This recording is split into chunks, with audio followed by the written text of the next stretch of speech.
You know how sometimes one sentence can completely change everything? Well, my wife delivered that sentence on a Tuesday night at the Copper Grill, the steakhouse I'd made reservations at 2 weeks in advance because she'd mentioned wanting to try their signature ribeye. I'd planned the whole evening, got home early from my shift at the warehouse, showered, put on the shirt she'd bought me for Christmas, and even stopped by the flower shop for those white roses she always posts on Instagram. The table was perfect, candlelit corner booth, exactly how she liked it. We'd been married 3 years, together for 5, and I thought I knew her pretty well. She'd been acting distant lately, always busy with her book club friends, her yoga classes, her weekend art workshops. Every time I suggested we spend time together, she had something else going on. But tonight was different. Tonight was our night. She looked beautiful in that blue dress, the one that brought out her eyes.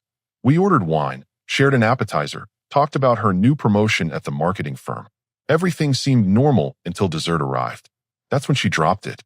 "I need you to understand something," she said, setting down her fork and looking directly at me. "Marriage doesn't mean you're my top priority. I have other important things in my life."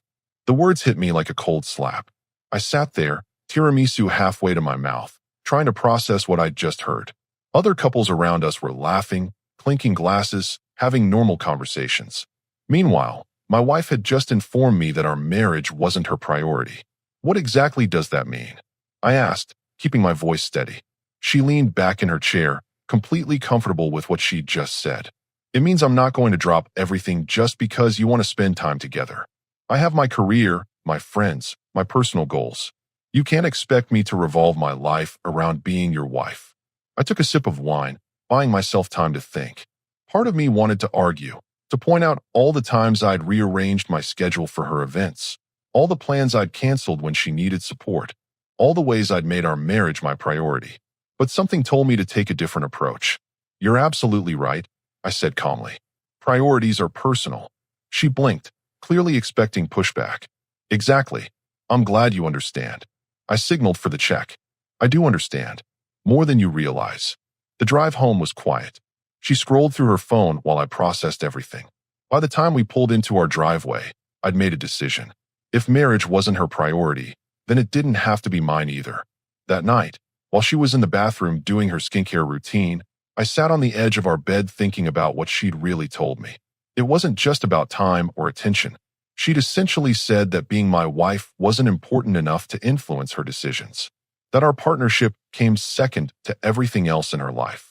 For 3 years, I'd operated under the assumption that we were building something together, that we were each other's person.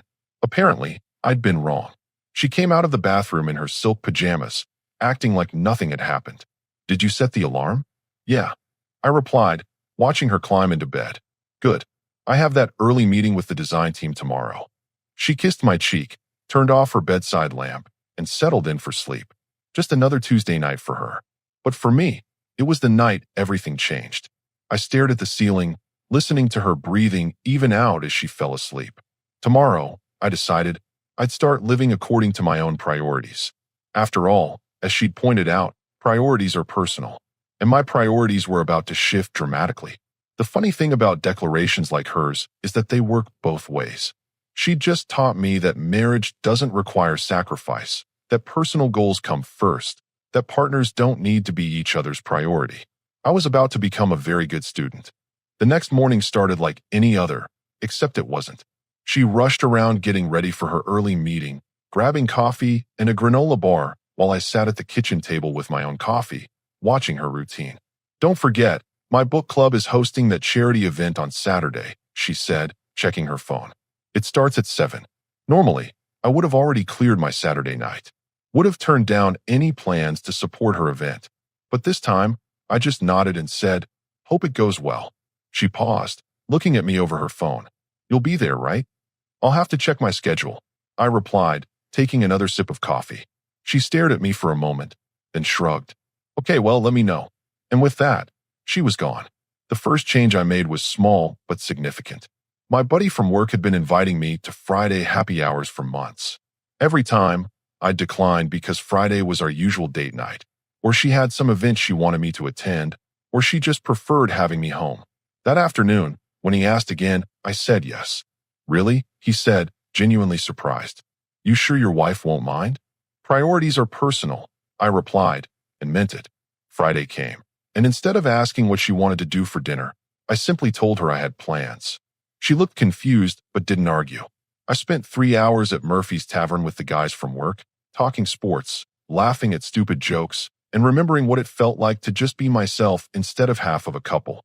When I got home around 9, she was on the couch with a glass of wine, watching some reality show.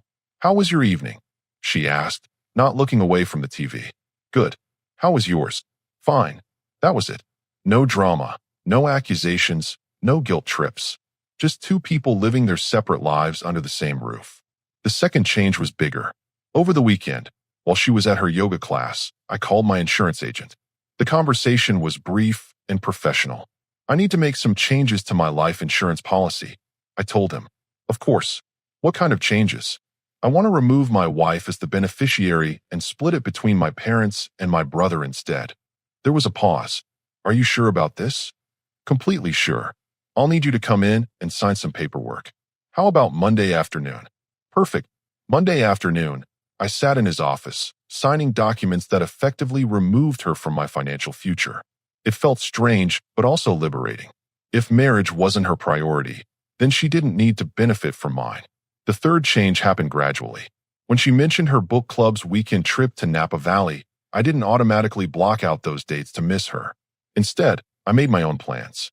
When her yoga studio had their annual fundraiser dinner, I politely declined and went to a baseball game with friends instead. "You've been going out a lot lately," she observed one evening, scrolling through her phone while I got ready to meet some college buddies for dinner. "Yeah, it's nice having more time for friendships," I said, adjusting my tie. "I thought we could stay in tonight. Maybe order takeout and watch a movie." "That sounds great for you," I replied, grabbing my keys. "I'll probably be home around 11. She looked genuinely puzzled. "Since when do you choose hanging out with friends over spending time with me?" I turned to face her, keeping my expression neutral. "Since you explained that marriage doesn't make spouses each other's top priority, I'm just applying that same logic." Her mouth opened slightly, then closed. She had no argument because I was using her own words, her own philosophy. The most significant change came 3 weeks after that dinner at the Copper Grill. I'd been thinking about our financial planning, our joint accounts, our shared goals. If she wasn't prioritizing our marriage, why was I prioritizing our shared future? I scheduled a meeting with our financial advisor and restructured our retirement accounts. Separated what was mine from what was ours. Opened my own investment account. Made decisions about my money without consulting her, just like she made decisions about her time without consulting me. When the paperwork arrived in the mail, she noticed immediately.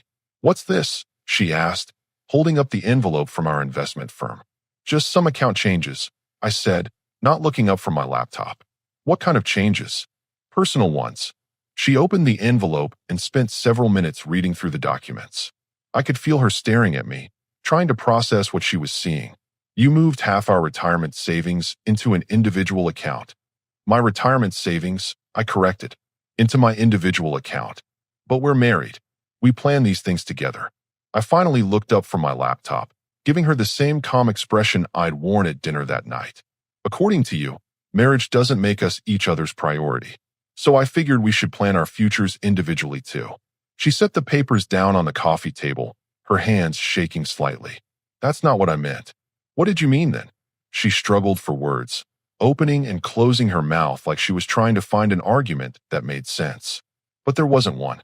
She'd established the rules of our relationship that night at dinner. I was simply playing by them. By the end of the month, I was a different man living a different life. I had standing plans with friends, my own financial goals, my own social calendar. I'd stopped rearranging my world to accommodate hers. And surprisingly, I was happier than I'd been in months. The irony wasn't lost on me. In trying to establish her independence from our marriage, she'd accidentally freed me from the one-sided sacrifice I'd been making for years. But she was starting to notice, and she didn't like what she was seeing. 5 weeks after that dinner, she was starting to crack. It began with small comments. "You're never home anymore," she'd say when I walked in from another evening out. Or, "We haven't had dinner together in 3 days." Like it was my responsibility to track our shared meals. I'd respond the same way every time. "I'm following your advice about priorities." But I could see it was getting to her. The confident woman who declared marriage wasn't her priority was now checking her phone constantly when I didn't text her back immediately. She'd hover near the door when I was getting ready to leave, like she wanted to ask where I was going but couldn't quite bring herself to do it. The breaking point came on a Thursday night. I was getting dressed for dinner with my college roommate, who was in town for business. She'd been watching me from the bed, her laptop open but clearly not working. "Another dinner out?" she asked, trying to sound casual. "Yeah, haven't seen him in 2 years." "What about me?"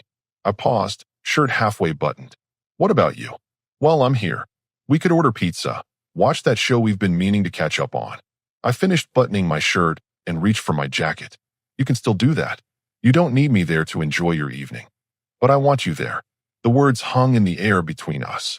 This was new territory. For the first time since that dinner, she was admitting she wanted my time, my attention, my presence. "That's sweet," I said, checking my wallet for my credit cards. "But I already made plans." "Cancel them." I stopped and looked at her. Really looked at her. She was sitting cross-legged on our bed, laptop pushed aside, looking at me with an expression I hadn't seen in months. Vulnerability. Need. "Why would I cancel my plans?" "Because I'm your wife." "Right," I said slowly. "But marriage doesn't make you my top priority.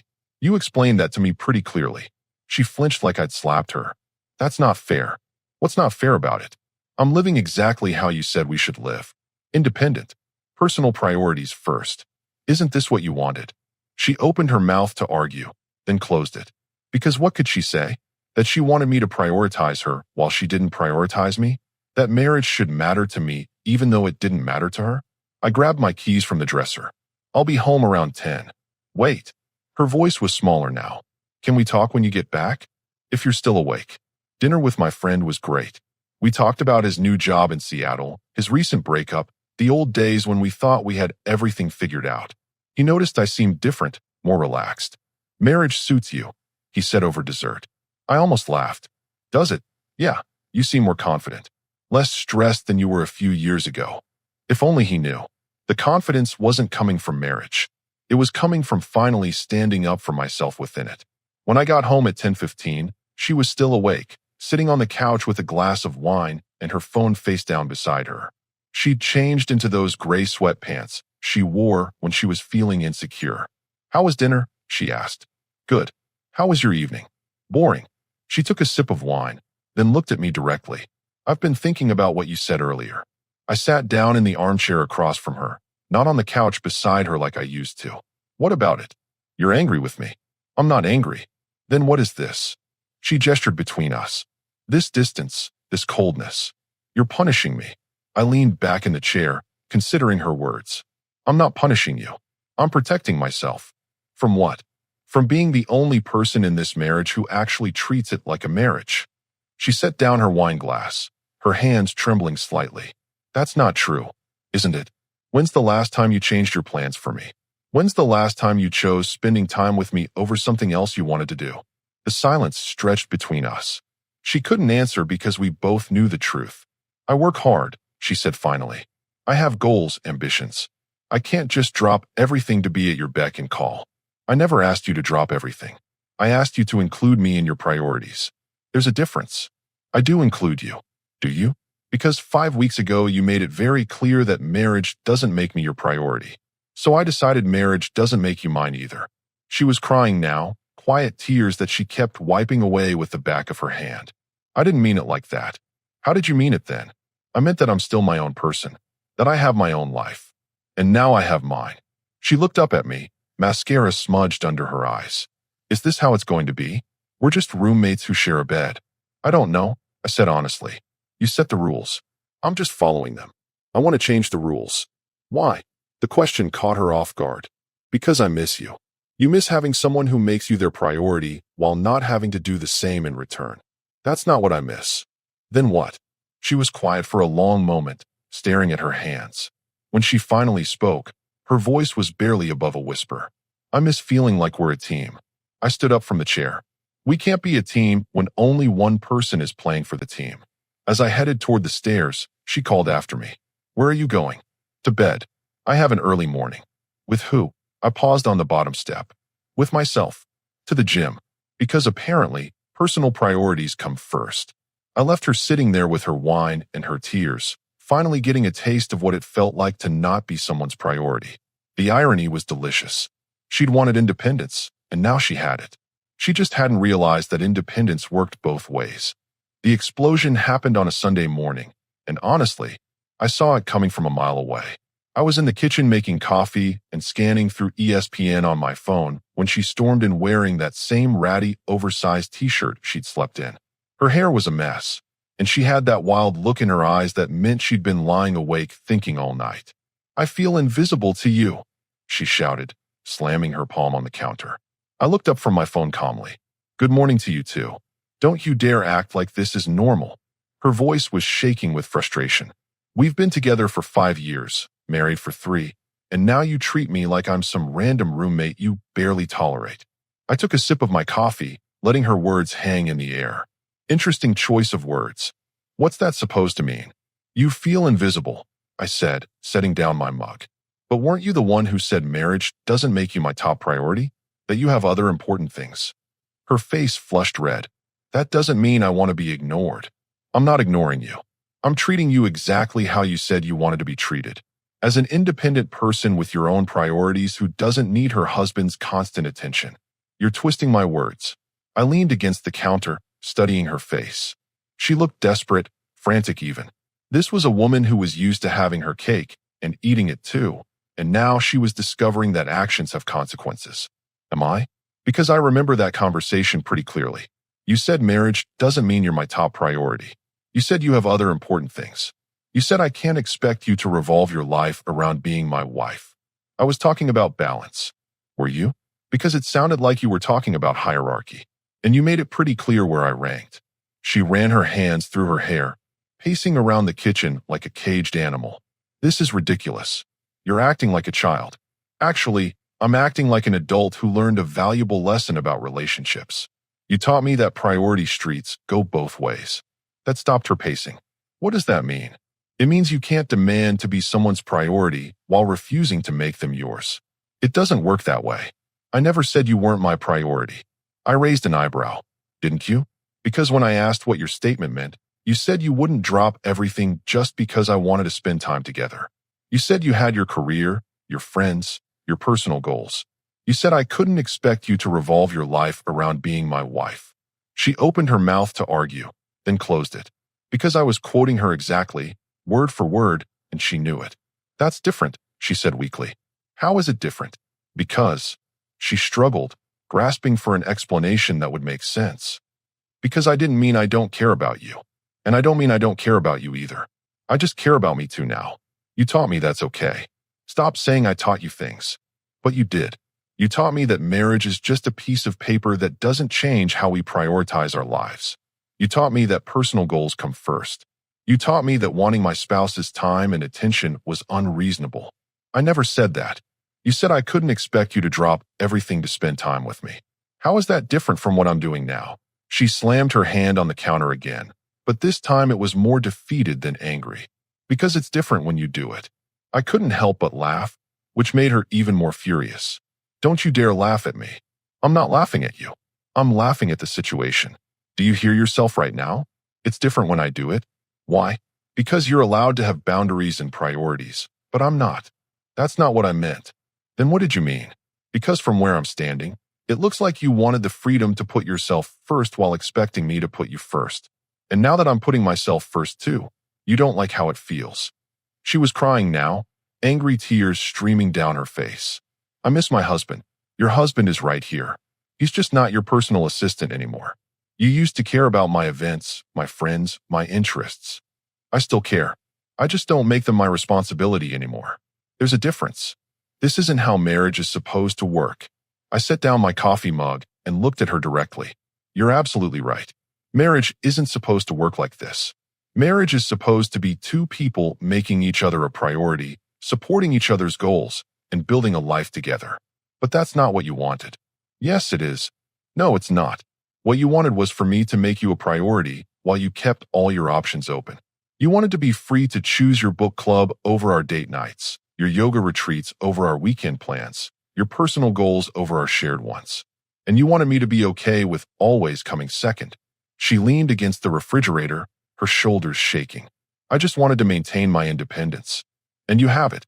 Congratulations. You're completely independent now. This isn't what I wanted. Then maybe you should have thought about that before you explained to me how unimportant our marriage was to you. She looked up at me with red, swollen eyes. I never said it was unimportant. You didn't have to say it. You showed me. Every time you chose something else over time with me. Every time you made plans without considering how they affected us. Every time you acted like being my wife was just one item on a long list of things you had to manage. I love you, she whispered. I love you too. But love isn't enough when only one person is willing to prioritize the relationship. She wiped her nose with the back of her hand, looking small and lost. So what happens now? That depends on you. On me. You created this dynamic. You set these boundaries. You established these rules. If you want something different, you're going to have to figure out what that looks like. She stared at me for a long moment, searching my face for some hint of the man who used to rearrange his entire life to make her happy. But that man was gone, replaced by someone who'd learned the value of reciprocity. I don't know how, she said finally. Then I guess you'll figure it out the same way I did, by deciding what actually matters to you. I grabbed my gym bag from the counter and headed toward the door. Where are you going? To the gym. It's Sunday, which means I have plans. What about breakfast? What about talking about this? You can make breakfast if you want. As for talking, we just did. The question is whether you actually heard what I said. I left her standing in the kitchen, finally understanding that feeling invisible works both ways. And priority streets? They definitely go both ways too. When I got back from the gym 2 hours later, she was sitting at the kitchen table with her laptop open and a stack of papers spread out in front of her. She'd showered and gotten dressed, which was unusual for a Sunday morning. She looked up when I walked in, her eyes still puffy, but more focused now. We need to talk, she said, gesturing to the papers. I grabbed a water bottle from the fridge and sat down across from her. About what? About these. She pushed a document toward me. I've been going through our finances, trying to understand what you've changed. I glanced at the paper. It was a printout of our joint checking account. And you moved $12,000 into your personal account last month. My money that I earned, yes. But we always discussed big financial decisions together. I took a long drink of water, studying her face. We used to discuss them together when we were building a shared future. Now we're apparently building separate ones. She pulled out another document. And this life insurance change. You removed me completely. That's correct. But what if something happens to you? Then my parents and my brother will be taken care of. You know, the people who actually prioritize our relationship. She flinched. That's cruel. It's practical. Why would I leave money to someone who doesn't consider being my wife a priority? Because I'm your wife. Being my wife is just a title if it doesn't come with any actual commitment to our partnership. She shuffled through more papers, her hands shaking slightly. You changed our retirement planning too. Split everything. I split my contributions. Your 401k is still yours. But we had goals. We were going to retire to that cabin in Colorado. We talked about traveling together. We talked about a lot of things. Then you explained that marriage doesn't make me your priority, so I figured our shared dreams weren't really shared after all. She set the papers down and looked at me with an expression I'd never seen before. Panic. Pure, undisguised panic. You're destroying our entire life together. I'm not destroying anything. I'm just stopped building it alone. What does that mean? I leaned back in my chair, choosing my words carefully. For 3 years, I've been the one making sacrifices. I've been the one rearranging my schedule, turning down opportunities, putting your needs first. I've been building our life together while you've been building your individual life that happens to include a husband when convenient. That's not true, isn't it? When's the last time you turned down something you wanted to do because it conflicted with something I wanted to do? The silence stretched between us. She couldn't answer because we both knew she never had. When's the last time you chose time with me over time with your friends? More silence. When's the last time you made a decision based on what was best for us instead of what was best for you? She was crying again, but quietly this time. I thought I could have both. Have what both? Independence and marriage. You can. But independence means being responsible for yourself. It means not expecting someone else to sacrifice while you don't. It means accepting that if you're not willing to prioritize your partner, they might not prioritize you either. She wiped her eyes with a tissue. I never thought you'd actually stop caring about me. I haven't stopped caring about you.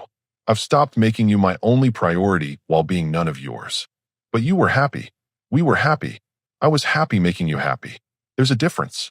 And that only works when both people are committed to making each other happy.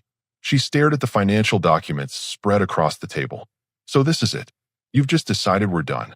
I've decided I'm done being in a one-sided marriage. Whether we're actually done depends on whether you want to be in a real partnership or if you want to keep things the way they were. I don't understand the difference. I stood up and walked to the window, looking out at our backyard where we planted those rose bushes together 2 springs ago. A real partnership means we both sacrifice sometimes. It means we both prioritize each other in our relationship. It means we make decisions together because we're building something together. And what we had before was me being your support system while you lived your best individual life. She was quiet for several minutes, processing what I'd said. When she finally spoke, her voice was small. I don't know how to be different. Then maybe you're not ready to be married. Don't say that. I turned back to face her. Why not? Marriage isn't just about love. It's about partnership, commitment, shared priorities. If you can't handle those things, then maybe we jumped into this too fast. I want to learn. Do you? Or do you just want things to go back to how they were because you're uncomfortable with the consequences of your choices? She looked down at her hands. I don't know. Well, that's honest at least. What happens while I figure it out? Life continues. I continue living according to my priorities. You continue living according to yours. If those priorities start to align again, maybe we can rebuild something. If they don't, then we'll know where we stand. And in the meantime, you get exactly what you asked for. Complete independence to pursue your goals without worrying about what your husband thinks or needs. She gathered up the financial documents, her movements slow and defeated. This isn't what I wanted. What did you want? I wanted you to support my independence. I am supporting it.